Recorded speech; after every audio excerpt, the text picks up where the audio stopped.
বাংলাদেশে কার্যক্রম নিষিদ্ধ থাকা আওয়ামী লীগ ভারতে কার্যালয় খুলে রাজনৈতিক কার্যক্রম চালাচ্ছে এমন খবরে কড়া প্রতিবাদ জানিয়েছে অন্তর্বর্তী সরকার। বুধবার এ বিষয়ে দেওয়া বিবৃতিতে পররাষ্ট্র মন্ত্রণালয় বলছে, নয়াদিল্লি ও কলকাতায় দলটির রাজনৈতিক অফিস স্থাপনের খবর তারা লক্ষ্য করেছে এবং অবিলম্বে এসব কার্যালয় বন্ধের আহ্বান জানিয়েছে।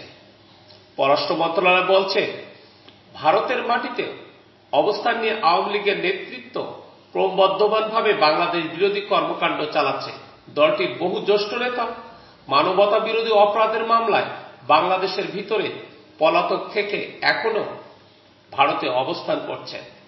বিবৃতিতে বলা হয়, গত 21শে জুলাই দিল্লি প্রেস ক্লাবে একটি নামবিহীন এনজিওর আড়ালে দলটির কয়েকজন জ্যেষ্ঠ নেতা গণসংযোগ কর্মসূচির পরিকল্পনা করেন এবং সেখানে সাংবাদিকদের মধ্যে পুস্তিকা বিতরণ করেন।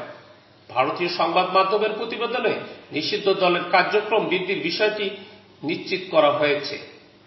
এতে বলা হয়, ঢাকা মনে করে ভারতে অবস্থানরত কোনো বাংলাদেশি নাগরিকের মাধ্যমে বাংলাদেশ বিরোধী রাজনৈতিক কার্যক্রম, বিশেষ করে নিষিদ্ধ রাজনৈতিক দলের কার্যালয় স্থাপন বাংলাদেশের জনগণ ও রাষ্ট্রের বিরুদ্ধে সুস্পষ্ট চ্যালেঞ্জ। এমন কাজ বাংলাদেশ ও ভারতের বন্ধুত্বপূর্ণ সম্পর্ককে ক্ষতি করতে পারে এবং দেশের চলমান রাজনৈতিক পরিবর্তনের উপর নেতিবাচক প্রভাব ফেলতে পারে।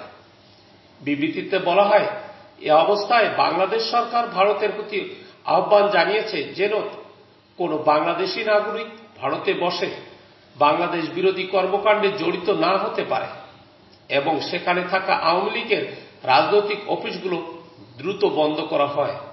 এদিকে পররাষ্ট্র মন্ত্রণালয়ের এমন বিবৃতির জবাব দিয়েছে ভারত।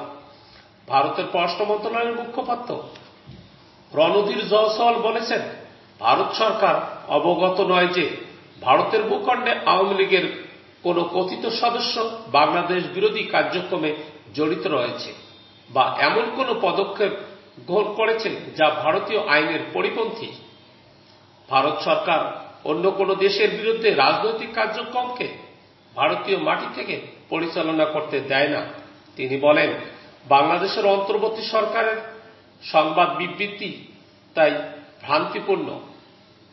ভারত আবারও প্রত্যাশা জানাচ্ছে যে বাংলাদেশের জনগণের ইচ্ছা ও গণ আদেশ নিরূপণের জন্য অবিলম্বে একটি অবাধ, সুষ্ঠু ও সর্বসম্মত নির্বাচন অনুষ্ঠিত হবে।